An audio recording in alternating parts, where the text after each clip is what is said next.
সারা জীবন সেবা করেও জানি মায়ের ঋণ কেউ পারে না মিটিয়ে দিতে তাকে কোনো দিন।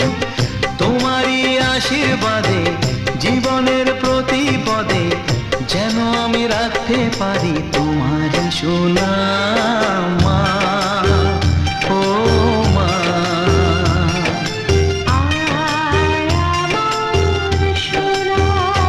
ও স্নেহের ছায়ায় ভালোবাসায় ঢেকে রাখে যে, অনেক জ্বালা সয় বুকে জড়িয়ে রাখে যে, তারই আঁচলে মুখ লুকিয়ে রেখে জীবন আমার কাটিয়ে দেব তোমায় দেখে মা।